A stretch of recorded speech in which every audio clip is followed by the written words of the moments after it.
It probably is your wife. Welcome to Coffee Pods and Wads. Craig Pasley. Looking forward to this interview. Lower your expectations. I want to run through a few things, Dom, if you can just bear with me. I think people know who you are. I can probably take off the names, can't I? If I can figure out how to do that. Wow, apparently I can't. That's amazing, isn't it? Here, it's usually like... That is so weird. All right. I guess we're staying. I like the title. I guess it's staying. I thought he didn't do podcasts. Yeah, you know what, Spin? He didn't. He was almost contractually obliged only to appear on Mayhem podcast. We'll get to that in a few minutes. I just want to show a few things first.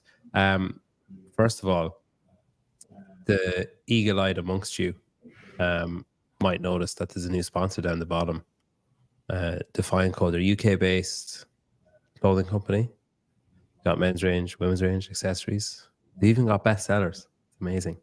They do shorts, hoodies. This is actually really cool. I don't know if this is the second picture of it. Oh, there is. Look how big the writing is. Defiant. It's really defiant. You don't have to chime in on any of this, by the way, Dom. But if you want to go to their website, it's Defiant Co. thedefiantco.com. You can have a little browse. Second shout out, Spade. So I brought this home from America. It's the last can I had, although I believe there's more on the way. Have you ever had that, Dom? There was lots of that knocking around Crash. Did you get any of that there? Yeah, I had one, but I was sticking to the caffeinated. Yeah. Need to drink a coffee and then have it. Which one did you have? The cola. What'd you think? Pretty good. Pretty good. I'm not a big, I don't know. I don't drink a lot of drinks like that. Spindrift and then anything with caffeine. What was the first one you said? Spindrift. What's that? It's like a sparkling water company. Oh, okay. Yeah, it's really good. If you use balls, can I remember the Spade CPW? That's the discount. Go to Amazon.com. You can actually scan that little QR code in the corner there and it'll bring you straight to the site. And the last little thing that I want you to show, don't get upset when I show this, Dom. WPTH, new programming crowd in town. Jeez. So new programming crowd in town. Not new, really. This slogan has been around for about 15 years. It's JR, CrossFit Crash, Crash Crucible, Crash Crescendo. A lot of in the shadows coaching has been done, and now he's stepping out into the light. And yeah, let's go and follow _WPTH _. If you actually just search WPTH, it comes up, and I believe there's a website and it's launching in January, I think. Anyway, that's all my little bits and pieces. How are you, Dom? Good, really good. Where are you from originally? Naples, Florida. Okay. And you grew up there, or you moved to Cookville? I was born and raised. Oh, okay. So you only moved when you moved to Cookville. Was that the first time you lived away from Naples then? Yeah, I lived as when I was a kid, my family lived in Orlando for a little bit. And then I lived outside of Florida my freshman year of college, but then I went back to Florida because that was a mistake. So, and have you a big family or a small family? Pretty big. My mom is the youngest of 6 older brothers. Wow. Okay. And what about you? I'm actually an only child. I have two stepsisters, one older, one younger, and then I have, I think, 13 younger cousins. I'm the oldest. Oh, okay. So your mother was scarred by her own childhood. Just have one and just stop. That's fair. I think. Yeah. I don't know. I think I was saying to my wife today, we have 3 kids, and I said I wish we just had 2. And she said, "Oh, why? You're not happy since we had the 3rd?" And I was like, "No, I want to keep the 3rd one and the first one, and I want to get rid of the middle one. Ship him out. Just keep the ones either side because they're quite nice." Spain was saying that he thought you didn't do podcasts. That was actually the title of this podcast was Dom Doesn't Do Podcasts. So it's funny. So I'm trying to think when it was. I think it was Waterpalooza 2 years ago. on like Sunday night or like Saturday night or something, I walked past you and I said, hey, I really want to have you on my podcast. And you said, oh, yeah, cool. Yeah, DM me. Never saw it, never replied, nothing. And then I messaged you I messaged you a few times since then. And then I think it was after Crash, I made a reel of something you said at Crash. Then you were like, sorry, I basically goes to me. Listen, I'm really used to that, so you don't ever have to apologize for that. How come you don't do podcasts? How come you don't like doing them? I know you enjoy doing the Mayhem one, obviously, but outside of that, I don't know. It's more just like personal stuff for it. I just kind of like, I just like to coach. I don't really like to put myself out there that much. The Mayhem podcast I like to do because we get to like talk to other people and hear stories, and then we get to share like programming stuff. So it's kind of like just coaching, but to people watching a video. So yeah, I just like to be really good at one thing, not a lot of things. Do you not? I like to be distinctly average at a few things. Do you not like? Do you not think that people will be interested to hear your story though, like as in where you came from and why you are the way you are and that kind of stuff? Yeah, that's kind of why I decided to do it, I guess. I spent a little time like praying about it, and actually, the first time you asked me, I actually took time to do that, and I was like, you know what? God said no, don't do it. I don't think I want to do that yet. It was more of a yet though. So I was just like, I'm just going to wait until I feel like I can steward that well.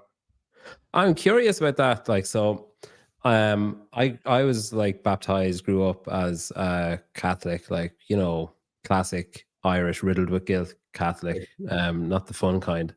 And I kind of fell away from like religion when I was older. When I hear people say stuff like that, like, oh, I prayed on it, like, what is that essentially just like sitting in silence and waiting for your consciousness to come up with some kind of answer that satisfies what you're asking? Like, what do you literally sit down and say, hey, should I do this? No, actually not at all. So what I do specifically when I'm like something like this, I'm going to pray for, if I'm going to say yes to or say no to, it's asking God to prepare my heart to be able to do these things well and to do them in a way that will honor him and not puff up stuff within myself that could cause me to stumble or think more highly of myself than I should.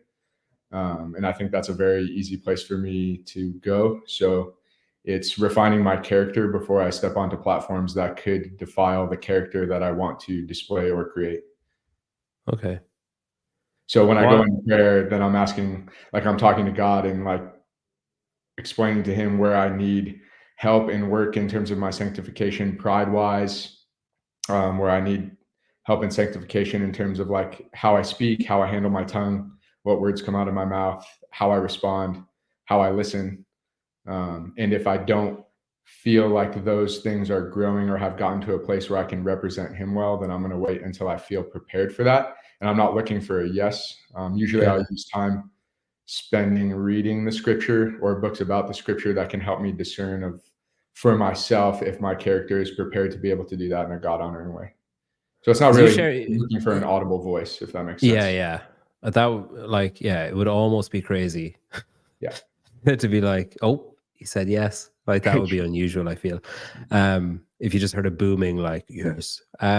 You share a lot of scripture on your stories and stuff. Are you a daily reader? And if you are, how do you pick, like, do you just start at the beginning and go right to the end and then start again? Or do you pick specific bits and pieces throughout? Yeah, I have done Genesis through the end before, but I've only done that one time. So like the canonical is what we would call that, like Genesis through Revelation, and just following the order. This year, the church that I attend, they did like the Robert Murray McShane reading plan, which is like read the Bible in a year. So you do the New Testament twice in a year, you do the Psalms twice in a year, and then you do the whole Old Testament once in a year. And so it just has like 4 daily readings every single day that you do. I typically don't read on Sundays because I try to save those days to hear preaching and to auditorily take in the word. So like usually I double up on one day for missing Sunday reading, but technically I'm reading because we're hearing word. Do you go to church on Sunday then? Yeah, for the most part. Yep. And is it like a small intimate thing or one of those mega big ones? No mega church. Our church isn't small, but I try to avoid a mega church pretty much at all costs. Why is that? I just feel like you get really lost in the crowd, and church isn't just for preaching. So like one of the big things that I try to find in a church now, biblically speaking, is I'm looking for people that I can do life with, and people that can shepherd me and hold me accountable, and people that I can also pour into as well. So it's not just like a Sunday thing. And we try to build that community here as well, like in Cookeville. But that's also something like I like to be involved in a church, in a place where I can do more than just go on Sundays to hear preaching. So I feel like when we get more to the mega church aspect, it's like attending a concert every Sunday versus like which has its place for some people, I guess, to feel. Yeah. And what specific title would you give your religion? What's the name of the religion that you follow? Honestly, I would just like consider myself a Christian. I grew up Catholic as well. I grew up Roman Catholic. My whole family's Italian, like half Spanish, half Italian. My grandmother was Spanish. My grandfather was Italian. So, and then my dad is 100% Spanish, and then my mom's half and half. So, And were your grandparents in America, or did your dad? Yeah. It was my great grandparents that came through like Ellis Island. Oh, okay. Yeah. Cool. Probably some bad ties or something. Was your family religious, or did you find it yourself later, or how did that work? That's a long story, but yeah. So I grew up Catholic. With my grandparents were probably the biggest influence in that. And then so my parents were divorced when I was 3, and then my mom and myself I lived with my grandparents until I was 25. I think I'm 32 now. So my grandparents played a massive role in raising me. So like I dabbled in some Catholic school early on, and then the Catholic school I went to, my grandparents didn't really like, because their like education was behind. So they switched me to like a different school with like better education, but I still had to go to like catechism class. I don't know. I don't really remember a ton of it, but basically I had to get like confirmed. And then once I got confirmed, I could kind of choose whatever I wanted. But my mom was like, you have to honor your grandparents in that. And then, so I kind of just like went because my family went most of my life. And then by like high school, I was like just completely out of that, and then didn't really do anything. And then probably most of my college life, I would have considered myself at least partially atheist, if not agnostic. And then I would say, I think that's really common in Catholicism, though, isn't it? Especially when it's like, what's the word I'm looking for? Like generationally passed on, like, because I went to church because I knew it would piss my dad off if I didn't go. And then I got to a certain point where I was like, I actually don't care. Like if it annoys him, I just kind of fed up of going. And that was around like 16, 17, which I think is really common. Like it's basically just you're forced to do something for so long that it's going to be the first thing you rebel against, basically. Sure. And there was like parts of it growing up where I think like seeds were planted, but I could never buy into the religion itself.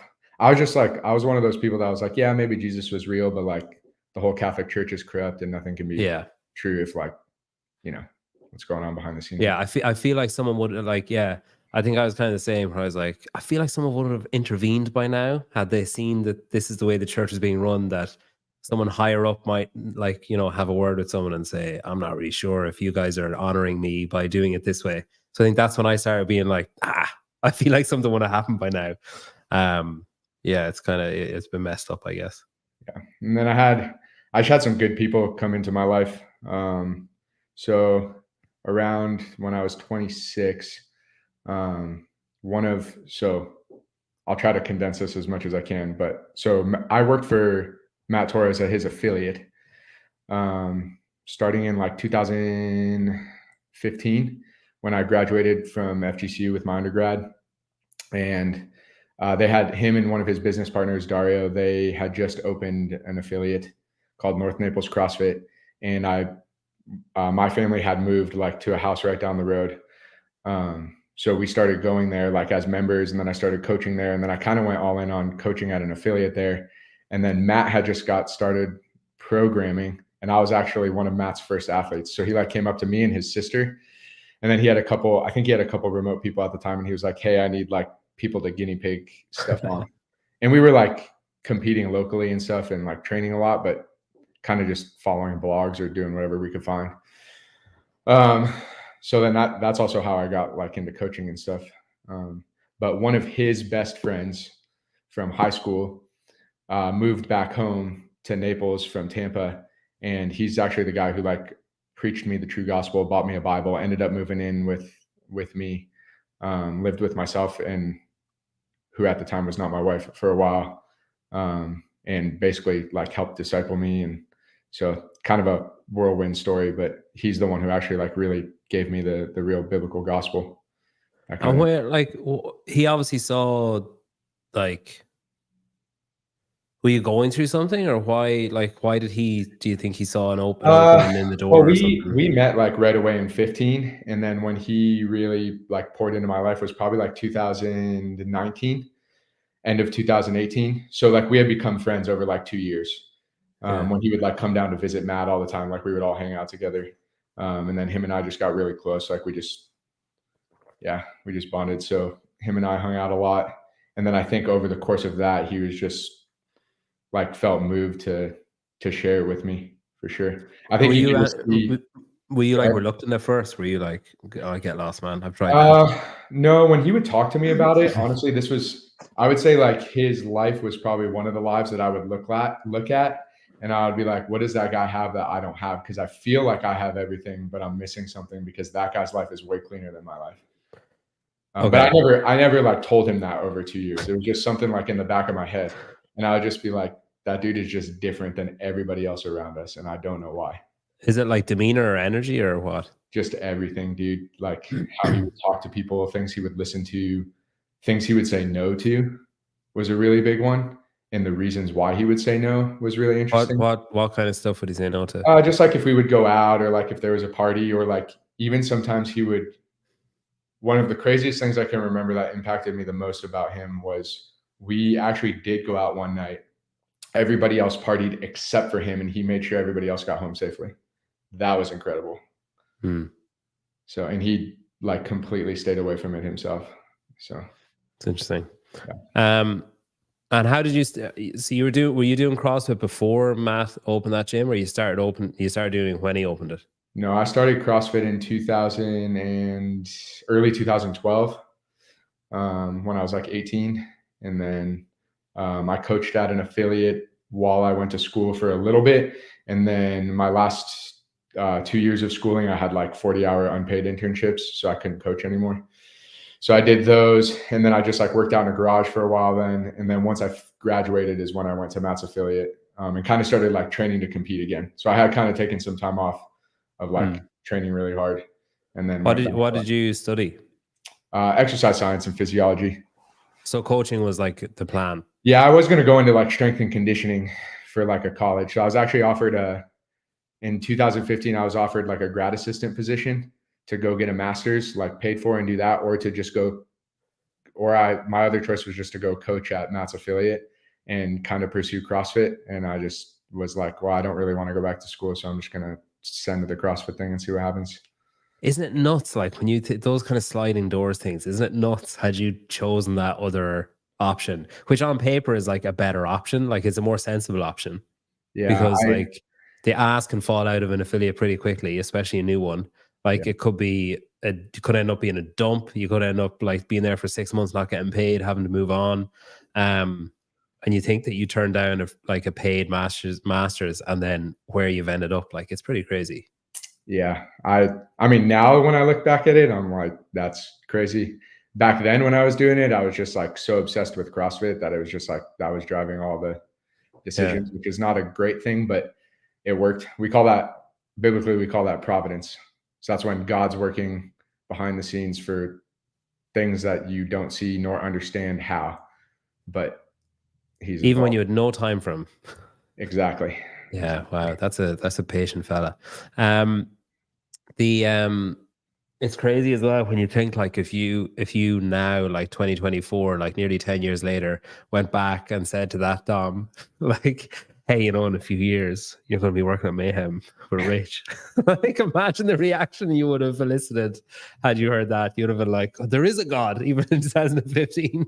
Actually, my response to that was, no, that's not possible. Like nobody knows who I am, nor do I care to have anybody know who I am. So I don't really care like what happens with that. Was actually, I was sitting the year Foster came up to me and talked to me about a position, or like if I would even consider, was like the time I had kind of decided to step away from Brute on my own. And I was just going to do it on my own with like the few guys that I coached at the time. And kind of, I had told them like, hey, when you guys are done competing, like, I think I'm just going to step away from CrossFit and just go work for one of my friends or do something different. That was like 3-ish years ago or two? No, that was like a year and a half ago. Okay. So two CrossFit games ago. I think. 2 CrossFit games ago. Yeah. No, maybe only one. I can't remember. Yeah. It was last year in Madison, I guess. Yeah, last year in Madison. And then, Foster came up to me at the end of the games that year, and then we ended up talking a little bit. But like a few weeks before that, I was sitting doing programming on my couch after like a day of training with the Brute guys, and we like threw on like a Mayhem YouTube video, and I wasn't even like watching it. And my wife walked by the TV, and she was like, "How crazy would it be if you like coached at Mayhem?" And I was like, I literally said, I was like, that'll never ever be a thing. Like, it's not even possible. What was her reaction when you said, hey, so I talked to Foster at the She was like, what did I do? Why did I say that out loud? I don't want to leave our family. It's crazy though. You seem really happy. Like, I mean, I don't know were you particularly unhappy before. I didn't really know anything much about you before. I'd kind of seen you in the background of stuff, which I feel is where you like to be. But like, you're obviously, the fact that you're planning on stepping away from coaching, probably stepping away from CrossFit, and now you're like, you've got a hand on the steering wheel at Mayhem. Like, you're obviously enjoying it a lot more than you thought you would. Is that fair? Yeah. I mean, here's the thing. I love coaching CrossFit for a lot of reasons. And I was fully obsessed with CrossFit in 2012, like probably more than anybody in the world. And that's kind of how I am. When I cling to things, I'll cling to them. And usually they last maybe like a year. CrossFit lasted a lot longer. Other things last not long at all. Hang on, wait. Give me some of the other stuff. Give me some of the other fads you've jumped Just like one random thing is just like surfing. Like it lasted like okay. 4 months. I was hoping you were going to say like crochet or something like really obscure. No, just like random things are like, whatever. I'll get fixated on stuff like learning how to play craps and then realizing I shouldn't be gambling. Just random things, just like the weirdest things. Did you ever buy a surfboard? No, my cousin had some, so okay. So we would borrow his. But like, I'd call that 1 foot in, 1 foot out. You never fully invested. Nate and I tried to get into surfing for like a month, and it lasted about a month. So that's funny. But I think when I came to Mayhem, it reinvigorated a lot of it. With that being said, though, like Matt was and still is one of like my best friends, and honestly, even getting into coaching, I would not be doing what I'm doing right now if I had never met him, or he had never taken the time to build me up as an athlete, to let me intern under him and see how he programs, let alone invite me to be a part of helping train like Dallin, Emma, whatever, like all those guys, and building relationships with them. Like I actually remember one time him inviting them down just to come do like a camp in Naples before Brute was like a camp in Naples. We just like did one at an affiliate where I coached, and there was like someone was doing something, and I went up to him and I was like, hey, tell her to do this. Like I wanted to give her a cue, but I was like afraid. And he was like, you go tell her, like you do it, like treat her like she's your athlete. And that's probably the thing I respected most about Matt, like in everything that he helped me do, is he was always like, you just do it, like just do it like it's your own. And I'm not afraid of that. Like whatever comes of that. So he like really genuinely cared if I became a good coach. So like, I don't think I'd be doing what I'm doing now if he didn't kind of believe in me like that, and B, give me an opportunity to actually coach like that. So I know a lot of that coaching, like in love for coaching, him and I built together. And we had like dreams of doing this stuff for a while, like just being like coaches in the sport and like pursuing it. So what happened then? Was it just like disillusionment? Were you just not happy where you were, where it was going? Like what happened if you have all those plans to suddenly be like, telling your athletes, oh, when you stop, I'll probably stop. Like, that's a big shift. Yeah. So I think a lot of what it was, like, nothing between me and him personally, for sure. Like, we still talk. I just texted him a workout the other day, and I was like, wanted James and Dallin to test it to see if Jorge and I are doing anything worth our time, or if they're just still way better than us. But no, it was more like we had always like talked here and there about like running something together, or like owning a business together. And then I think when it came down to it, like when we got to the final stages, I had to think of two things, similar to like me coming on a podcast. Can I steward a business well? And do I want to be a business owner, or do I just want to be a coach? And then B, the people that I'm going into business with, are them and I on the exact same page of what we want to do with this? And in terms of a business, if we're not, I don't think we can be successful if we have completely different visions of where we would want it to go. And not saying that him and I had completely different visions, but there were little things that I think would have made the business unsuccessful. And I know, for me personally, I know how successful of a businessman Matt can be when he can live out his creative vision. And so there was a part of me that I was like, I can't go all in on this, because I'll always hold that back because we're a little different in some areas. And then B, I also realized, like, I just want to coach. I don't want to own an affiliate. I don't want to own a business. I don't want to have to do the finance side. Like, I want to give my life to being a coach.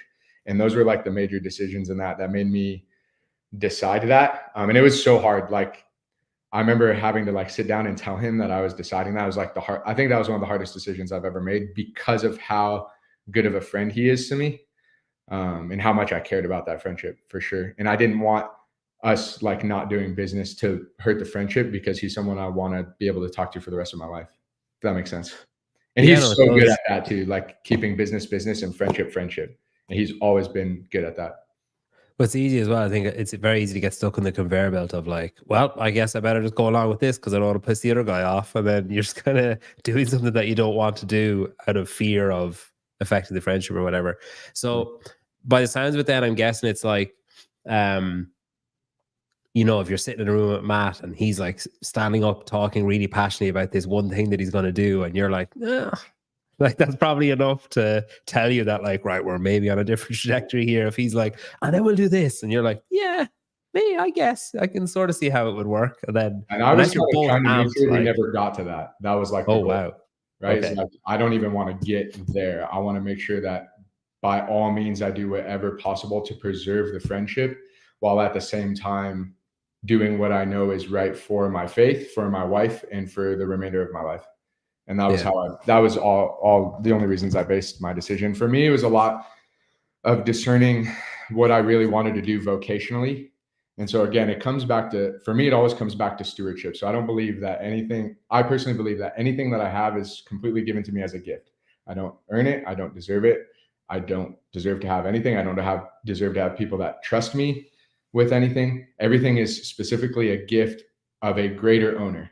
So if the other person is in ownership, then I am simply a steward of a different master.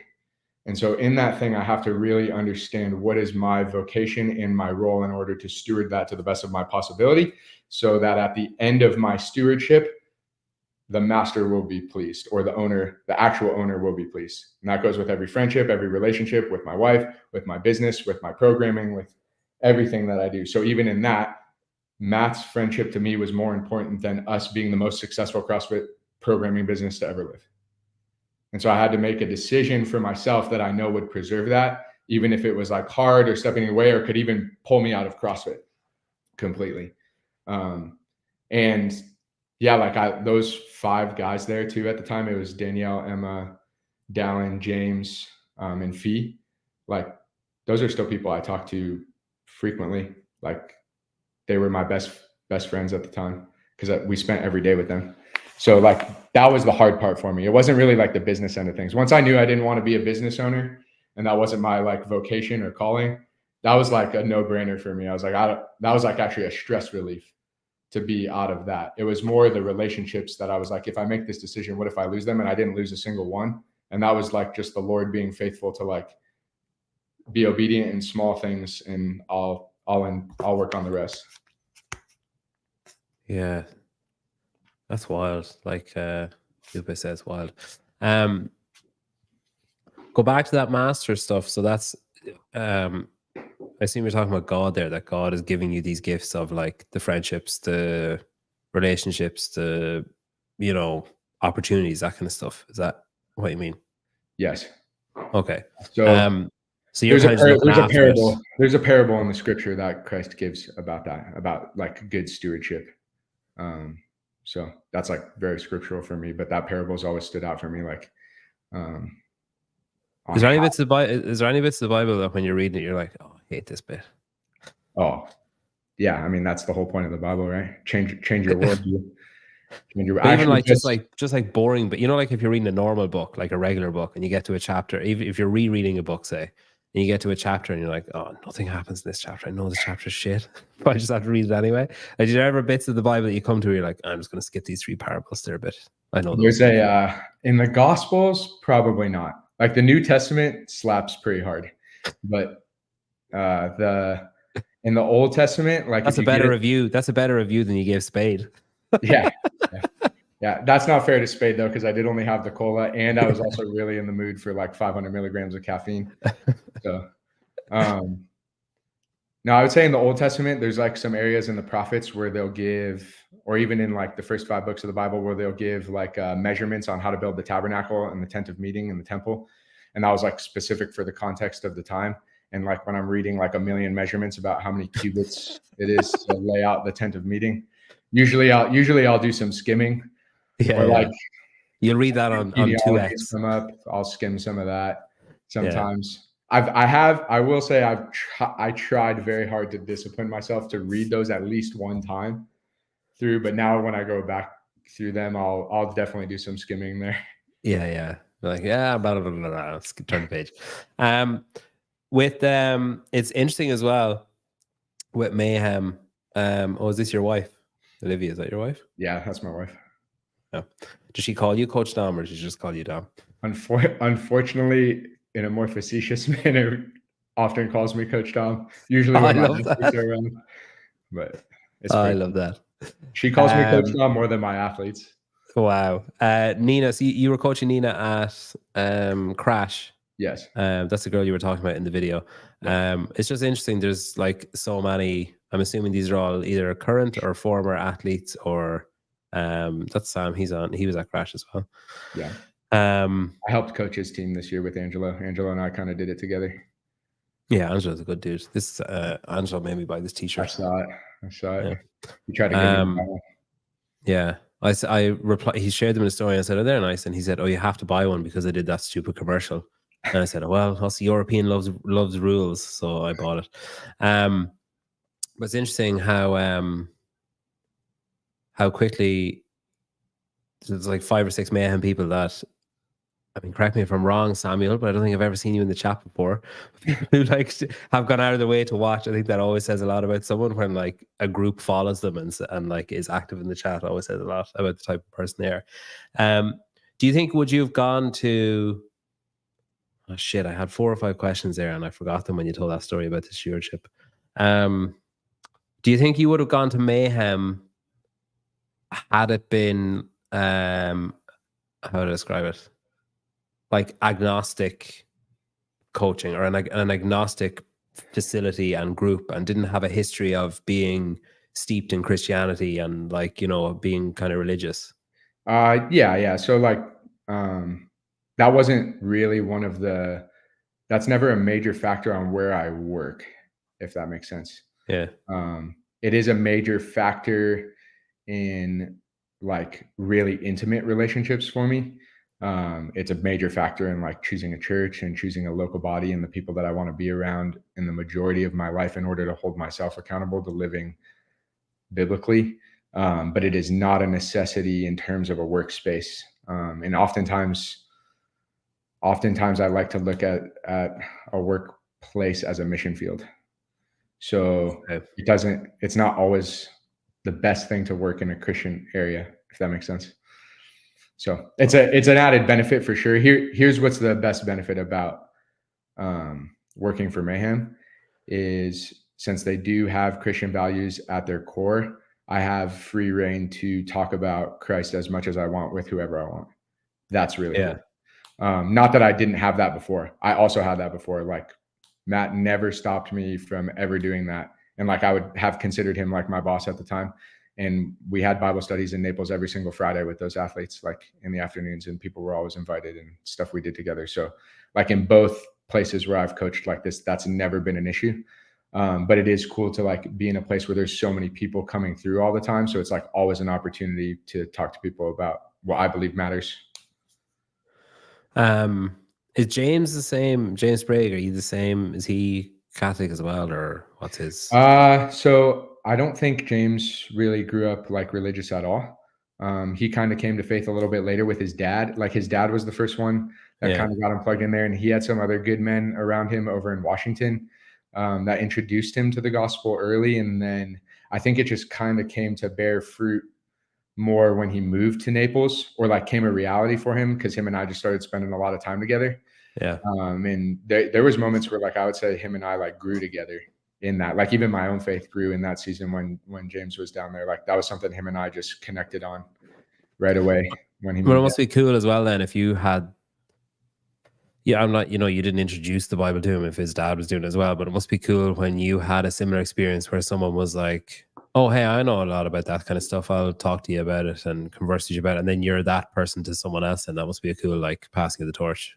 Yeah, that's the best. Actually, like my friend who preached the gospel to me and got my faith going, he knows all these guys really well. Like he even knows James. And he always used to say that. He was like he would always tell me like the best thing I ever did was preach you the gospel, because the more people that come to Christ are just an extension of me talking to you about it. And so he's like, even I get joy from seeing like your athletes come to Christ or anything like that. So it is like that. And that's same for me. Like when I watch James or Emma or whoever I get to help in the faith, or even just plant a seed, go out and plant more seeds. That's joy for me, even if I don't know the people that they're talking to. Yeah. Right. How does it work at Mayhem? So say like when you were at Brute, I had you pegged as being Emma's coach. And also working with Brute as, like programming, etc. And then you're kind of able to, you can kind of earmark out like, okay, well, that person's working with that person, that person's working with that person based on what's shared. And usually those like, the sappy thank you posts after they don't qualify for whatever, or they win something and the coach is tagged. When you go to Mayhem then, so I heard that, this made me like you a lot, so hopefully it's true. But I heard that you're basically one of the few kind of full-time coaches in CrossFit, as in you coach athletes, but you also will go to the Mayhem affiliate, and whatever athlete is there, and who, regardless of who they work with or who they're coached by, you'll just be there from whatever 9 to 3 or 9 to 5 or whatever, and just coach those athletes no matter who. Is that true? Yeah. So when I was in Naples, though, just to make like I never coached Emma until pretty much we moved to Cookeville. So Matt was Emma's full coach through teenage. Okay. Through her first year at the games. Like her first year at the games was probably the first time I assisted Matt with her, like very briefly a few times. And then once they all moved to Naples, like I was basically Matt's assistant coach, if that makes sense. Yeah. So my only athletes really in Naples were Nate, and then I don't know if you're familiar with her. She doesn't compete anymore, but Olivia Sulik. Okay, yeah. So they were my two main like on-site. And then eventually I started coaching Jessica and Josic and Nina. So those were like my on-site. And then the other 5 were Matt's, but we would like kind of coach everybody together. Okay. If that makes sense. So like if Nate was in and Matt wanted to coach Nate through something, like Matt would do it. And then like I would help that or whatever, or like things that we were better at. Like Matt's a way better running coach than I was. So I would always be like, dude, whatever you can help Olivia with, like, please do whatever. And like, if there was something weightlifting to help somebody with, like I would spend some time doing their session.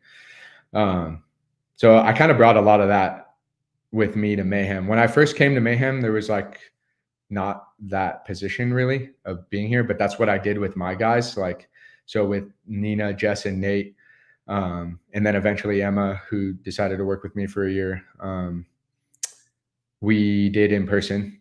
So like I would go to their training sessions in person every day, for the most part, every day. This is in Cookville? No, this was in Naples. Okay. So we like trained out of a garage for a little bit. We used to train with Brute. And then once I stepped away from there, like after the games, we trained in a garage for a while until we moved to Cookville. And then I would just come in with them in Cookville as well. And like whoever was there, obviously, like if they had questions or help with whatever. And then Jake Lockhart and I talked about like me being on site and doing that more frequently. And so that's basically what I do now. And they actually have like a position for me now. So I work remote for Mayhem Performance Coaching, like under Jake Foster. So Jake Foster runs that whole thing. I'm just like a normal coach on that. And then I also like under that same umbrella, I'm like the on-site coach here who just basically like oversees everybody's training. But I don't program for everybody on site. Yeah, yeah. So it doesn't matter what they're doing. You'll just see what they're doing and offer advice or, sure. you know, or whatever they want. It's more feedback. like up to them. Like if they have questions or they want me to watch something or if they need help with something or whatever. So how far away is Naples from Cookville? Like 13 hours ish. Drive or flight? Drive. Flight. Drive. Okay. Flight, couple hours. Okay. And then Nina, so those names you mentioned, they're in Cookville now. Yes. So did you all just move? Did they move? We all moved from Naples. Yeah. Yep. There's a lot of pressure with that, is there? Maybe for them. I don't know. I would have said for you to be like, oh shit, these guys are not following me. Like, what if I mess up, or what if it doesn't work out? Or I think I felt that sometimes, but I think one of the big decisions for me too in going to Mayhem was that it was an awesome opportunity for them. Because when I tell you, like, we were literally training like in my friend's garage at his house with like the minimalist of minimalist equipment. Like we didn't even have like a bathroom, like a full-time bathroom. I was like, this could change their careers or paths or whatever they want to do. Like it could help them completely. So that was a big factor in it. And then the other big factor was just, those were the last 3 people in my head that I was going to coach. Yeah. Okay. So then like when that door opened, I was like, maybe there is more to coaching CrossFit than these 3 and also just like CrossFit in general. And then obviously like Emma ended up switching to me too after the games that year before the Mayhem thing was even a thing. It was something her and I talked about, and we just, it was just, we were going to train in the garage and wing it and see what happened. But yeah, then, you know, Mayhem kind of opened the door for us, and it was an awesome opportunity for them and just a cool opportunity for me to keep doing the thing I love. I do love to coach. That's the thing. There was never a non-love for that. So any reason for me to step away from CrossFit was not because I didn't love coaching. It was more because I was just like, well, I think maybe this door is closing and I'm supposed to be doing something else. And at the same time that I was coaching in the garage, like these guys who are like my sponsored athletes in Naples, I was coaching at an affiliate. So I was making an income from coaching at an affiliate and programming remotely. So I was probably going to keep doing that and then just get like a basic part-time, which my friend owned a car dealership. So I was considering that was like the main consideration. Great way to convert people on a test drive. Like that'd be cool. Yeah, maybe you keep driving. Let me just read you this passage. It's actually something to do with buying cars. It's great.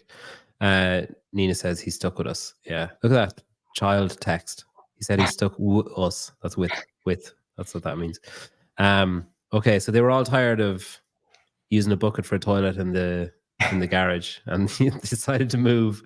That's really cool, though. Yeah, it shows a lot of trust, a lot of faith, I guess. I mean, yeah, it's a cool opportunity, but they're still leaving their homes to grasp the opportunity, which is cool. What about then the first time? So I'm guessing if you leave you've been to some pretty cool places with Brute, I'm sure, and prior to this, but I'm guessing when you leave the garage and you walk into Mayhem for the first time, you're like, wow, like this is quite the improvement, like quite the step up from the garage. Did it take you a while to find your feet? Did you settle in quickly? Were you did you find yourself like walking on eggshells a little bit at the start, like not wanting to piss anyone off or upset anyone? I think, we wanted to make sure that people knew, like, you know, we weren't just coming in and being like, oh, we're the new people here, this is our space or anything. Like, it was more like, no, this is your guys' space, and how you want us to mold in is how we want to do it. Like, we respect this area and we respect the fact that we've even been given an opportunity to be here, if that makes sense. Yeah. So we want to, again, going back to stewardship, like if we've been given this opportunity as a group, we want to honor it well because we know we don't deserve it. With that stewardship stuff, like, are you able to enjoy stuff then? Like, are you able to, I know, like, I think pride is a sin, is it? But are you able to, like, are you able to stand in Cookville in Mayhem and be like, shit, this is absolutely amazing. Like, this is incredible that this is happening to me and to us. And isn't this fantastic? Or do you just have to be like stoic and be like, well, if this is what God wants? No, not at all. I think that's the misconception. But I will say, Sorry, where do you guys keep your potty buckets? Oh, we have bathrooms here.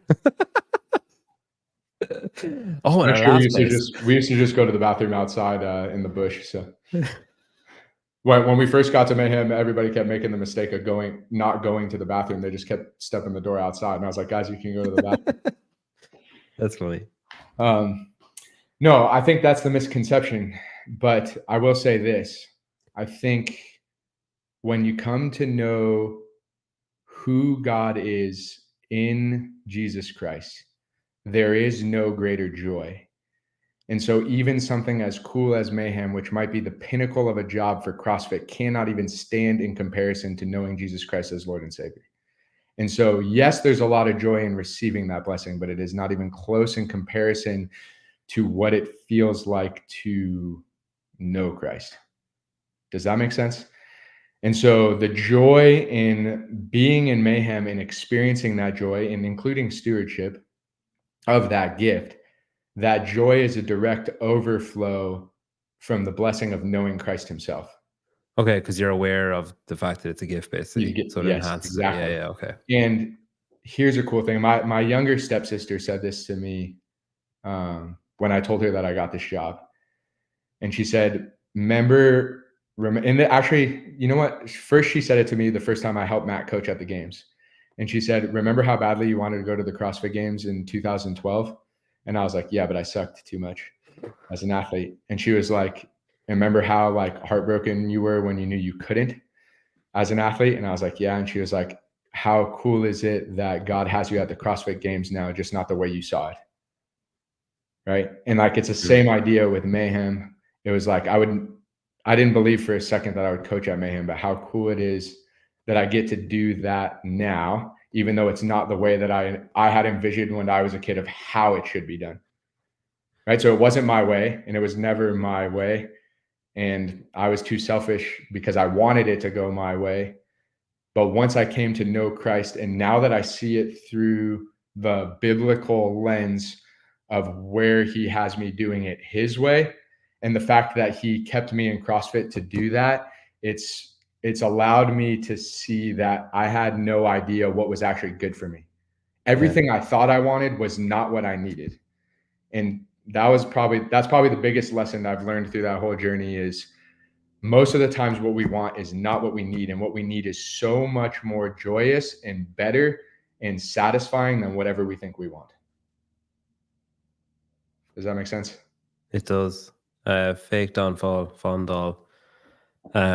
Says Pedro, the Lord is calling you. Listen, people say like God welcomes everyone. Even he has a line that he will not cross.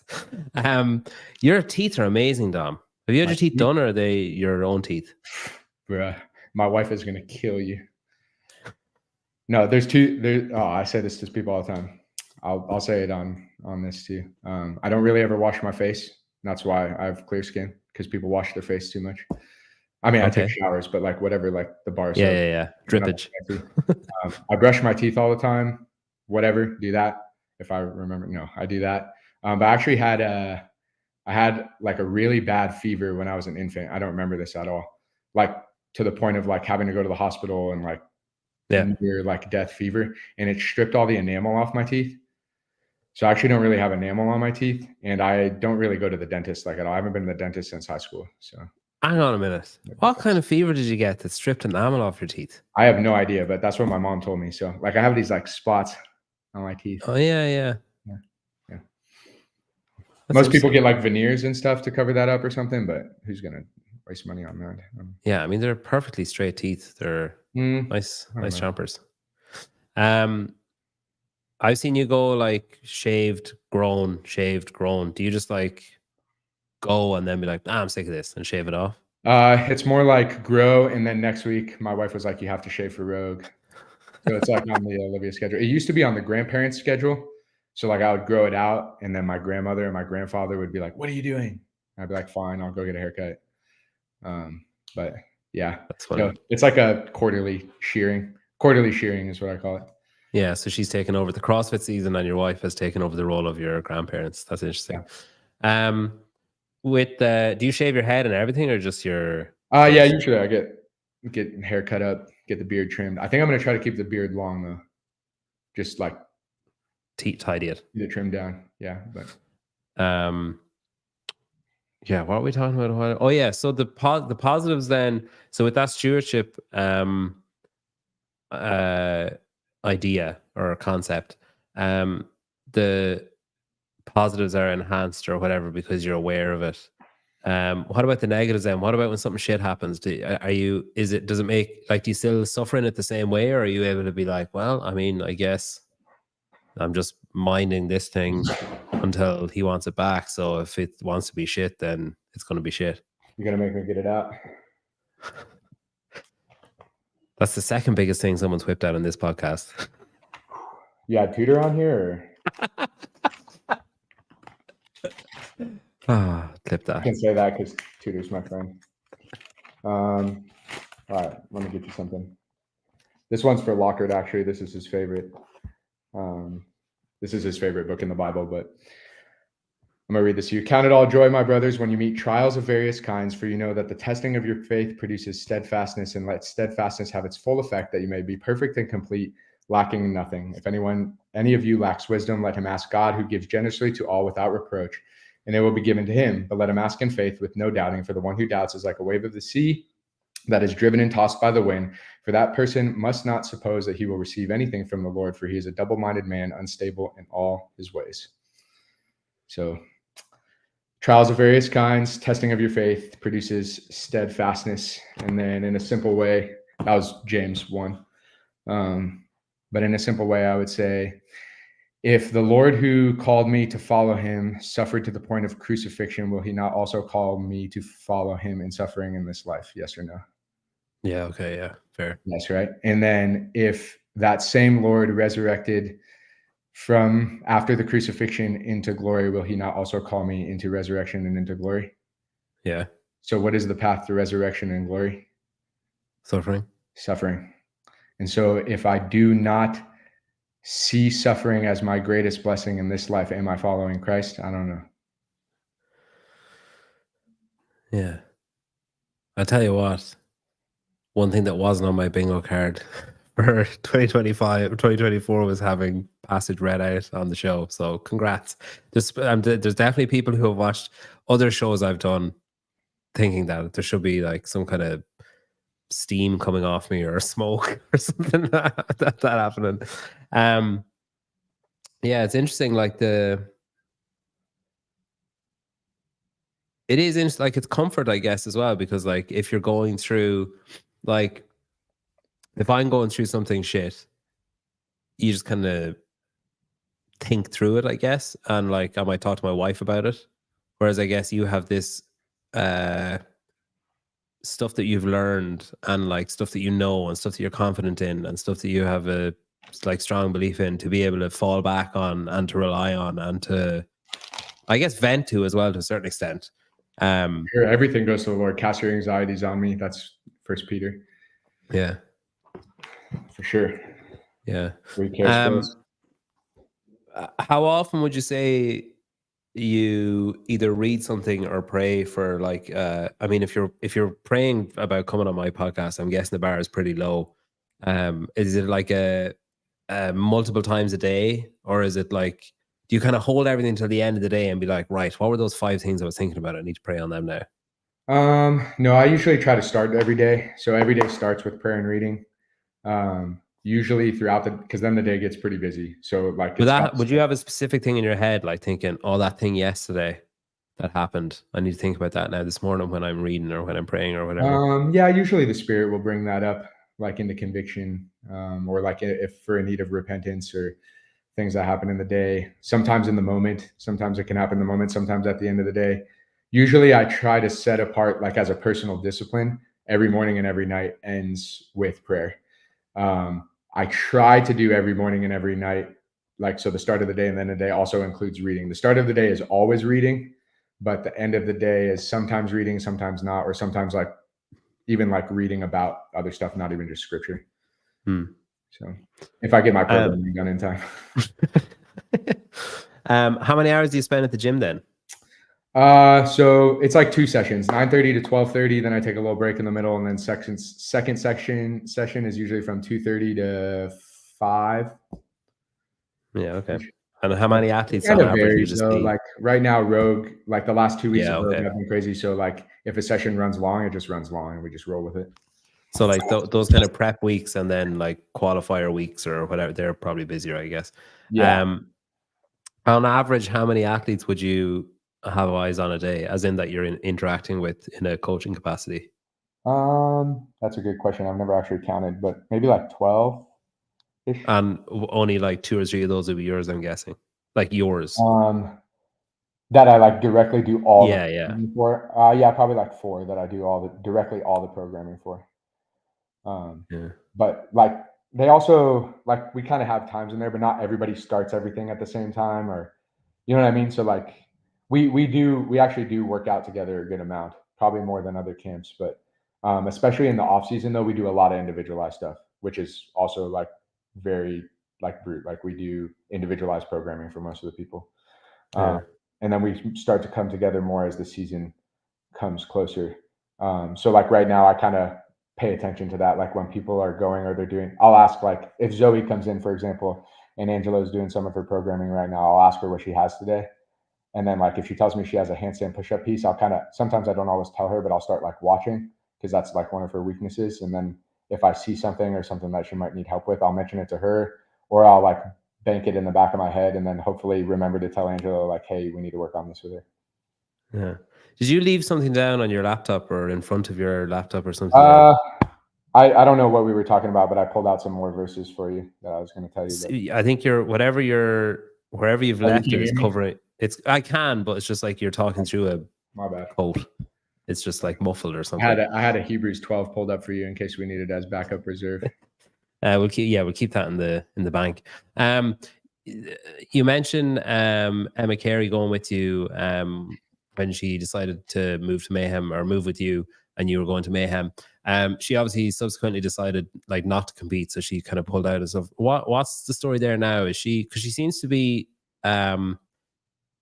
to be kind of just doing affiliate bits and pieces and kind of just moving and like, you know, kind of for her own self. And then I've kind of noticed a shift like recently, about a month ago, of like, oh, that's a pretty intense workout that she's doing there. That seems to be ramping things back up. Yeah. So let's see, Emma. So I think I told Brian Friend this maybe at semifinals. And I was like, I don't know why companies keep hiring me because my track record with elite female athletes is actually they stop CrossFit. So now. Yeah, because Olivia, she stopped too, right? Yeah. So I had like a female before her that was not like an elite level. But like she was kind of like who I was to Matt when I first started coaching, like someone I was guinea pigging stuff on.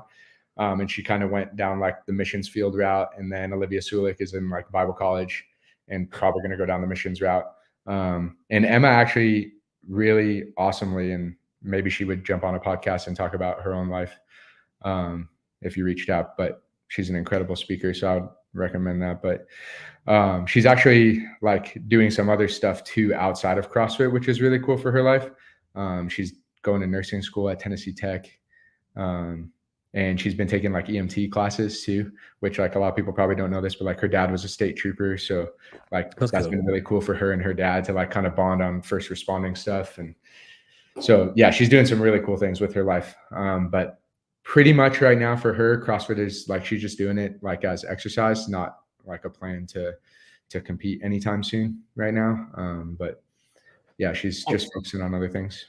What's the kind of vibe, I'm always curious, for an athlete like her that decides not to compete? This is probably like, she probably didn't care when she was making this decision, or you probably didn't care when she was making this decision. But like, if an athlete has sponsors and then they decide not to compete, I'm always curious the sponsors' reaction. Are they like, cool, no problem? Or like, no, you've got a 4-year contract and you were signed on to do X, Y, and Z? Or when it's kind of like, mental health or identity crisis type conversations, are the sponsors generally more like, okay, yeah, we're not touching that. That's fine. You can step away. Yeah, I think they were super supportive of her, but she was also super transparent with them and was like jumping the ball on like deadlines and things that she had, and was like really upholding her integrity and making sure that she was like, hey, I know I might like lose some money based on what the contract says if I tell you guys this now, or where I'm leaning or where I'm thinking. And I think they really respected that. So as far as I know, like they were really like cool with her, with everything. Yeah. I don't know a ton where that's at now. That's like something her and Cooper like deal with. I don't really get into the agent side. Do you think she'll ever come back or no? I don't know. I don't know actually. She sort of went out on top, like she not on top, but like she had a she's only successful 21, Wadapalooza, so and then like she could come back in 4 years if she wants, and she's going to be what, 25? Yeah, it's crazy. So it's like she can.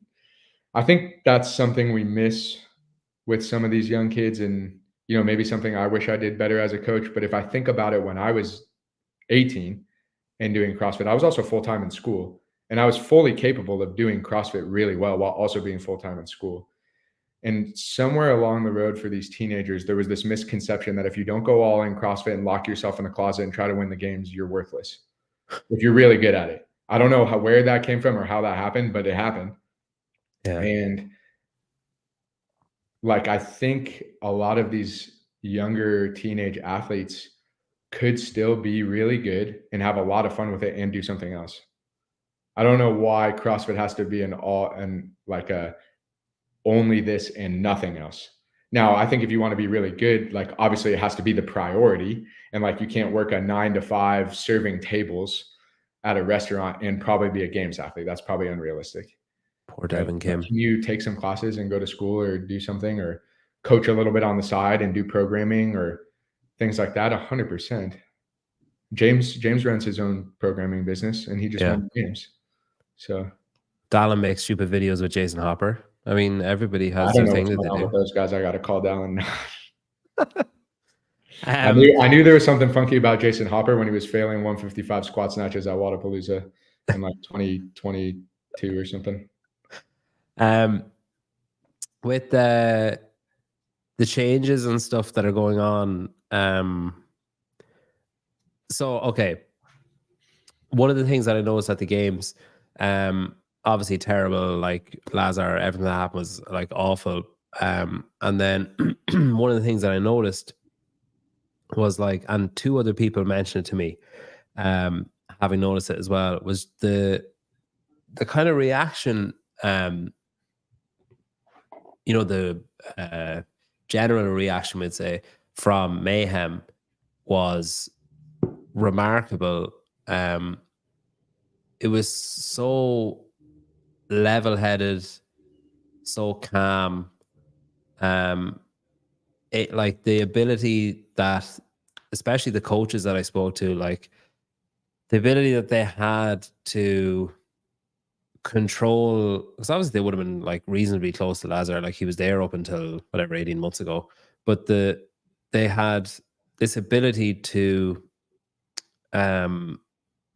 stay calm, explain their thought process, explain like what they were feeling without, there was no, just remarkable how calm everything was. And then you go to another corner and suddenly you're like, oh my God, I feel anxious just standing near these people. And then I'm just like, I'm just going to drift back over towards Jake, just stand near him. He just had like a calming presence.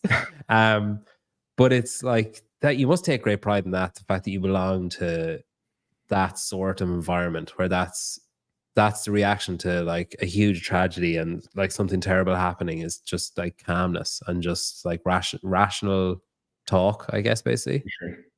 Being under good leadership is also a blessing for myself.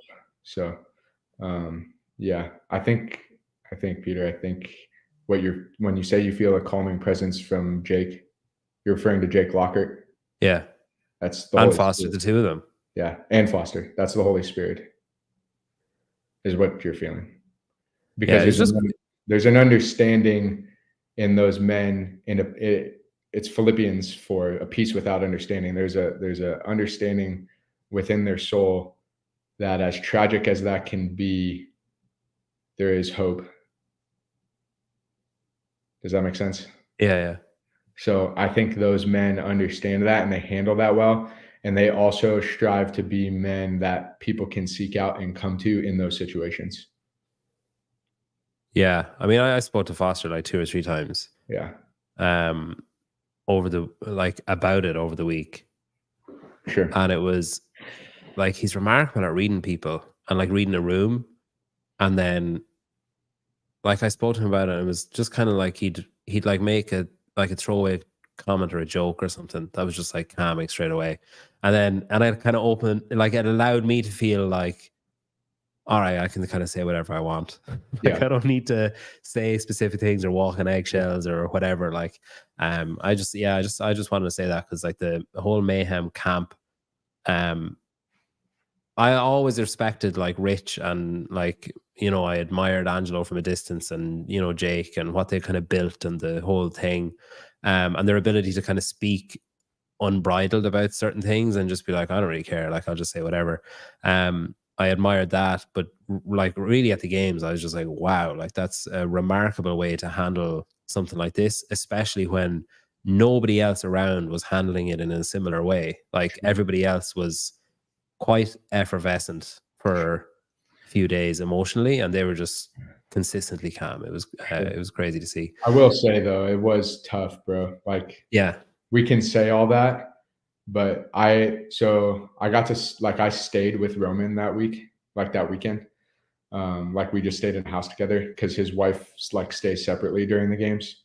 And so like I just bunked with him because we're pretty good friends, and him and Lazar were good friends, dude. And I just remember walking in at the end of that day, and it ended like we both went and took a shower. His wife left, and we were just sitting on the couch. And I had just gotten to Mayhem when we were training for Rogue last year, and Emma got to train with Lazar and Roman, like leading into Rogue, like the whole last month leading into Rogue. And those men treated her so well, and it just like impacted me a lot. And just like I got to joke around with Lazar a ton, and I could just see his and Roman's friendship.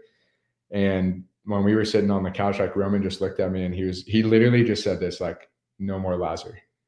And I was just like, we just sat in silence for the rest of the night, because it was just like the reality of like, dude, who cares about the CrossFit? Like, I am going to miss talking crap with that guy a lot. Yeah. By far the most fun person in all of CrossFit to talk crap with. Like the minute we walked into the gym, when Roman and I and the Mayhem guys and Facundo and everybody get there, like Lazar's first guy to run up and immediately like give hugs, start joking around, talk about how small Roman is and how he looks like he's going to do terrible. Just the best. Yeah. It was just because we handled the situation well, doesn't mean it didn't hurt.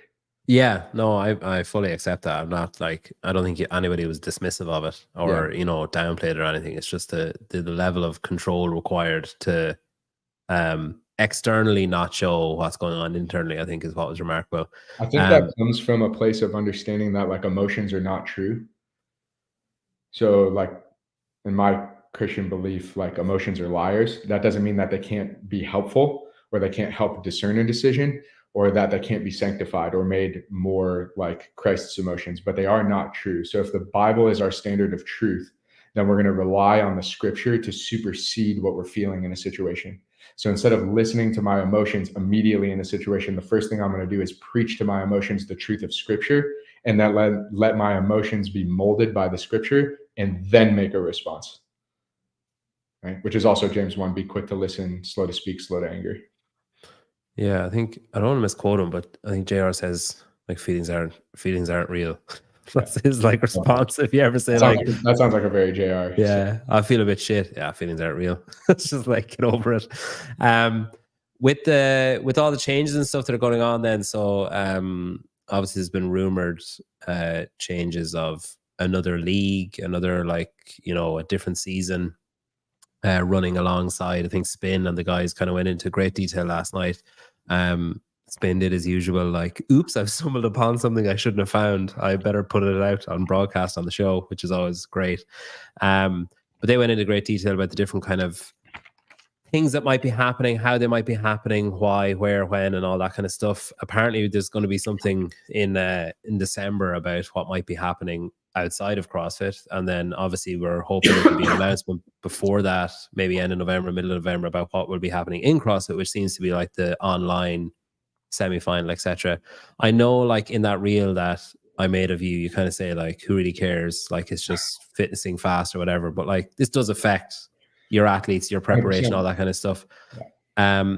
Are you able to just be like, well, we'll just see what happens? Or like, are you frustrated? Like, are you impatient? Like, how do you kind of handle all the changes? Because I mean, we haven't had a consistent season for ever. 2012 for quite a while.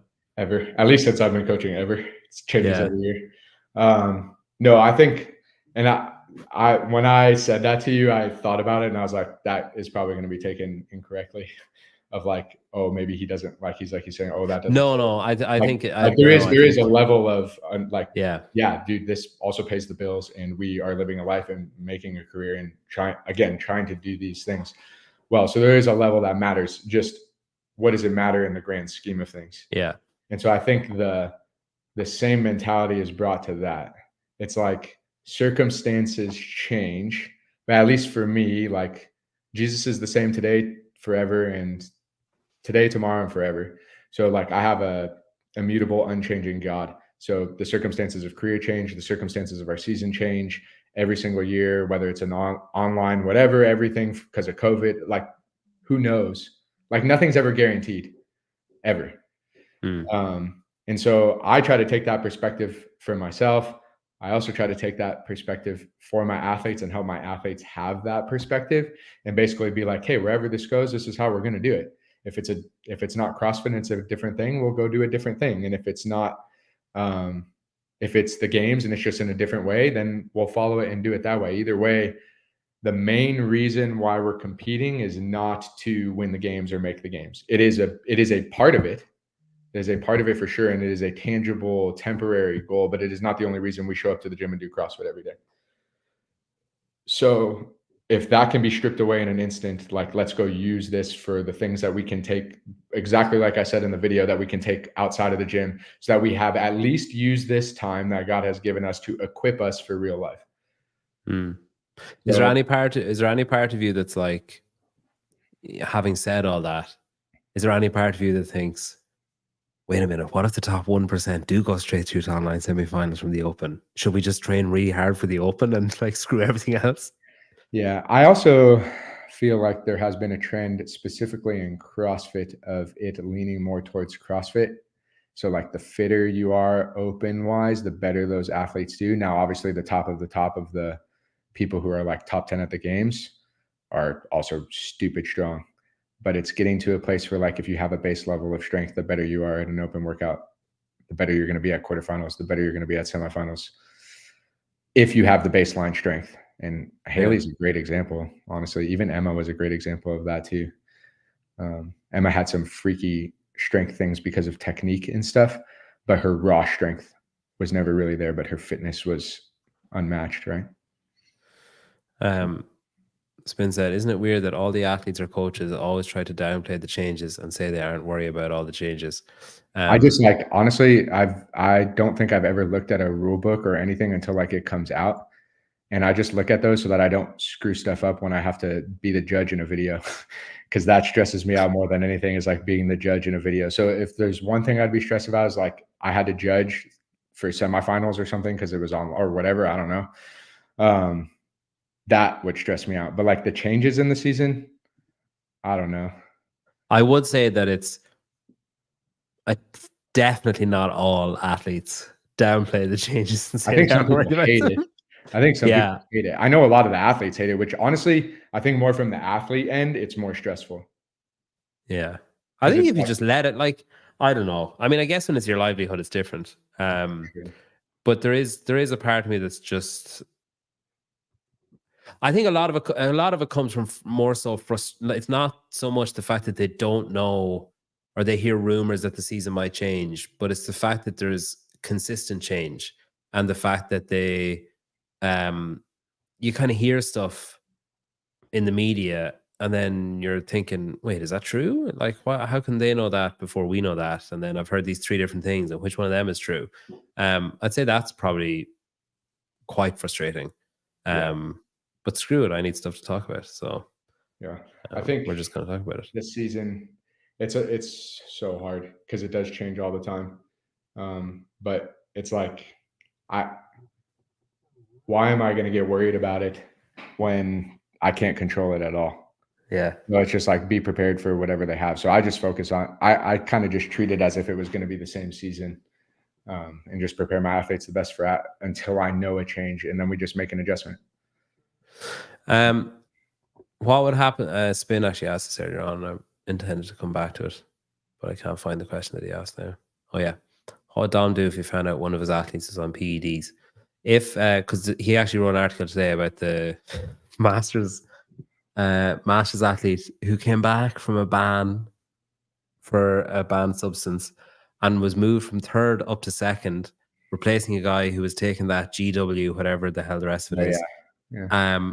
And which was the thing that this guy popped for last time in 2018, and now he popped, having moved up into second, replacing the guy that popped for the same thing he took 4 years ago, has popped for something else. Which, I mean, you couldn't make that up. Like, he couldn't write that series of events.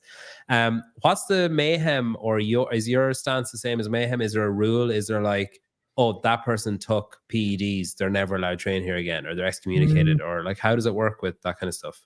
That would be a good question for Jake Lockhart. This is why I don't own a business and I'm just a coach. But I was with have you a stance on it? Like, I was with Matt when we had an athlete pop, and I still talk to that athlete like over Instagram sometimes, and I would still consider him my friend, and I would hang out with him tomorrow if he like came down to Cookville to visit. You just wouldn't share like a drink or? I mean, what do I have to lose? Yeah, Masters athletes, they should just let them send it. I don't know. Those poor guys are taking a beating. Yeah, it would be kind of fun. I think, didn't they talk about that? Like California Hormones doing like an abled games where it's just like, just take whatever you want, we don't care. No. Hang on. What would happen if you found? I feel like he's talking about something specific. What would happen if you found out someone was using but had not yet been caught? Yeah, that I would have a conversation with the athlete personally, like just one-on-one myself. I wouldn't like expose them or anything, but I would just talk to them about integrity. It would be more of a character discussion, not like a steroids discussion. Do you know how many friends in my life that I've known that have taken like steroids for the dumbest reasons? Like, dude, there's more people taking steroids at your local LA Fitness just so they can show up at work tomorrow jacked than people trying to win the CrossFit Games. That's for sure. Do you think there's a lot of like, say, like stuff that's difficult to like, you know, like growth hormone and that kind of stuff that's difficult to find? Do you think there's a lot of that going around? Honestly, I don't know. I like honestly have no idea. I don't really like pay attention to any of that stuff. Yeah. I also don't really ask. Like I've never asked, so I don't know if Mayhem has a policy or something. Like they might have a policy with athletes in the contract. Like that's not something that I assume everybody's clean until you catch them. Yeah. If I'm your athlete, and you have that integrity conversation with me, and then I say, okay, yeah, cool, and then just like go again, like the next day. Do you then say, hey, Jake, I need to talk to you about this guy? Yeah. I mean, I'm sure there's a hierarchy to that, but I think I would just keep talking directly to the athlete and just be like, hey man, we're trying to hold a different level of integrity here. And like, if this is what is going to be your character, I don't know if you and I can work together. Like maybe you need a different coach. I remember I stayed in, like when I was in university, I lived with a guy who was on a reality TV show. I didn't know that until I moved in. God, it's pretty random when I think about it. So he was on like basically like Jersey Shore, but in Ireland, and he was on that. And there was also 2 Mexicans. One Mexican lived in the attic and the like the loft or whatever, and then one of them was on the 2nd floor, and then I was also on the 2nd floor, and so was this guy. And he used to have he used to, like I used to come back up from home on Sunday night, and one night came back about 10 p.m. House is empty. went to bed. About 1 a.m. I heard this like boom, boom, boom, boom. I was like, what is that? I went downstairs. There was a DJ in the kitchen who like wasn't there when I came home, and like about 45 people. But I remember that guy, when you're talking about the LA Fitness who wants to turn up to work jacked. I opened the fridge one day and there was all these like it looked like EpiPens, like loads of EpiPens. That is awesome. And I Googled the name, and it was like this. The first article that came up was like it was the growth hormone that Lionel Messi had taken when he was 3 years old and was like under all the markers of where he should have been. And this is the thing that he was given. Yeah, it's crazy. Like it's nuts. I'm sure there's a lot of stuff going on. Yeah, I don't know. That's every sport. Yeah, it's not unique to us. Yeah, listen, I'm gonna let you go because been here a while. It's been great getting to talk to you. I really appreciate you coming on. Yeah, I know it's not something you were overly keen to do originally, so no, honestly, it was great. It was great, man. I'm trying to convince myself to do some more of this because, like you messaged me, it was like there's value to it, even if my initial perception is there's not. Right? Well, like there's a reason. So there's a reason that was the thing I wanted to say to you. And I know, like, you know, maybe you don't like having your ego massaged because it's probably wrong or whatever. But like, there's a reason why I think there's a reason why I made that clip was because it said something kind of poignant. But also it was obviously the right thing to do when you see how many people shared it. Like that blew up really quickly. Like I don't have a large following, you don't have a large following, Crash doesn't have a large following, and they were the 3 accounts that shared it, and it ballooned up, and it's because it resonated with so many people, and so many people like reshared it, and so many of your athletes and people that you've worked with now or in the past, whatever, reshared it. So it's clear like the impact that you're having on people, and then you couple that with the work that you're doing on the Mayhem podcast and the clips that I've seen of that, and the content that's available in those. You know, it is. I think you're having a profound effect on the sport, whether you realize it or not. And you can take that as me praising God if you don't want to take it as praise for yourself. I was literally gonna say that. I was gonna say praise God because, yeah, I mean, I'll give you 2 things. I'm gonna give you my favorite quote, and then I'm gonna close us with one more verse. And then, if it's cool with you, can I pray out of this to close it? Oh yeah. That's definitely a first. Okay, let me pull this quote up for you real quick because I don't want to butcher it.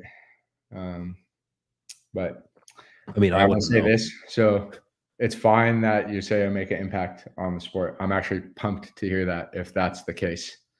But even if it's a very small platform, so like I said in the video, if CrossFit is the 0.001% of people watching this, and the rest of them are watching college football, there's still a good amount of people in that 0.001%.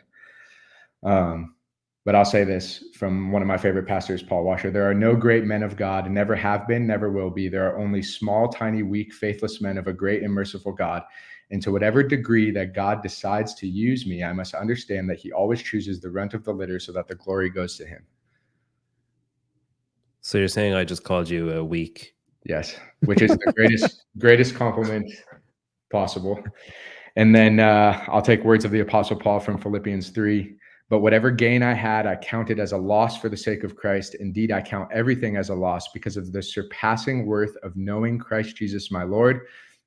And for his sake, I have suffered the loss of all things and count them as rubbish, in order that I may gain Christ and be found in him, not having a righteousness of my own that comes from the law, but that which comes through faith in Christ, the righteousness from God that depends on faith, so that I may know him in the power of his resurrection and may share in his sufferings, becoming like him in his death, that by any means possible I may attain the resurrection from the dead. So those are the 2 things that I got to live by when I'm doing this. Count all things a loss in terms of comparison with knowing Christ. Nothing surpasses that. And remember that God always chooses the runt of the litter so that people can see him. And if I can keep those two things in perspective, then maybe I can do some more podcasts. That's fair. You should start your own podcast, Dom the Runt. And you just have that. It's funny when you're talking about the impact in the 0.1%. I remember I used to get really not frustrated, but I used to be like, "Oh, what's the point in doing this? Like nobody cares." That's Roman's favorite quote. Nobody cares. Yeah, like nobody gives a shit about CrossFit. Nobody gives a shit about like podcasts, whatever. And I remember I was talking to someone wanted to sponsor the show a long time ago, and they asked me like, "Oh, how many people listen on average?" And I told them, and they were like, "Oh, I thought like more people listen to podcasts." And I was like, "Yeah, like Joe Rogan or whatever." I was like, podcasts are quite niche. CrossFit is niche. CrossFit podcasts are incredibly niche. Like it's a smaller and smaller pool you're appealing to. But I remember Hiller said once, he was like, "Imagine all the people that have viewed one of your videos or viewed one of your shows or whatever in a room. How nuts that would be." And it's like, you're talking about the 0.1% or the small number of people that maybe you've impacted or whatever. But if you put all those people in a stadium or a room or whatever, like it really puts it into perspective where it's like, okay, yeah, it's a small amount of people, but in standing in front of me, it's pretty nuts. A lot of people. It's crazy. Sure. I care so much. I haven't inquired about the slight bit of pink between the P and W. And it's the and. It's an what do you call that? Symbol. I don't know. Ampersand? No, that's music. Is it? It's an ampersand, isn't it? The little and symbol. That's what it is, isn't it? There you go. Ampersand. I was right. Thank you, Augustus. All right. I never thought I'd say these words, Dom, but pray us out. Let's go. Father, thank you for just allowing us to have this time. Lord, thank you for convincing me to come on the show.